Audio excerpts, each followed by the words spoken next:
ശ്രീകൃഷ്ണാർപ്പണമസ്തു. എല്ലാവർക്കും നമസ്കാരം. ആത്മാവിന്റെ പ്രയാണം 63 നായന്മാരിലൂടെ ഇന്ന് വിരൽമിണ്ട നായനാരെ കുറിച്ച് മനസ്സിലാക്കാം. കേരളത്തിലെ സെൻകുണ്ട്രൂർ എന്ന സ്ഥലത്തെ കർഷക കുടുംബത്തിലായിരുന്നു വിരൽമിണ്ടൽ നായനാരുടെ ജനനം.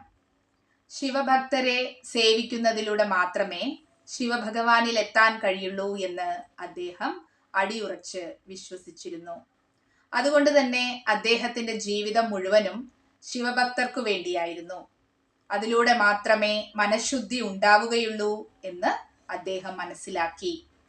ശിവലിംഗത്തെ പൂജിക്കുന്ന ഒരാൾ ശിവഭക്തനെ നിന്ദിച്ചാൽ മോക്ഷം ഉണ്ടാവില്ലെന്ന് അദ്ദേഹം പ്രസ്താവിച്ചു.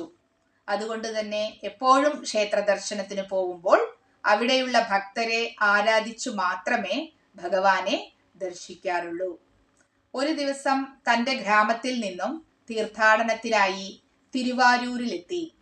അന്ന് തന്നെ സുന്ദരമൂർത്തി നായനാരും ക്ഷേത്രത്തിലെത്തി. ശിവഭക്തരെ ഗൗനിക്കാതെ സുന്ദരമൂർത്തി നായനാർ ക്ഷേത്രത്തിനകത്തേക്ക് പ്രവേശിച്ചു. ഇതിൽ വിരൽമിണ്ട നായനാർ കുപിതനായി ശിവഭക്തരെ അപമാനിച്ചു. അതുകൊണ്ട് തന്നെ സുന്ദരമൂർത്തിക്ക് ഇനി ഇതിൽ തുടരാൻ കഴിയില്ല എന്ന് പറഞ്ഞു. സുന്ദരമൂർത്തി വിരൽമിണ്ട നായനാരുടെ കാലിൽ വീണു ക്ഷമിക്കണം എന്ന് പറഞ്ഞു.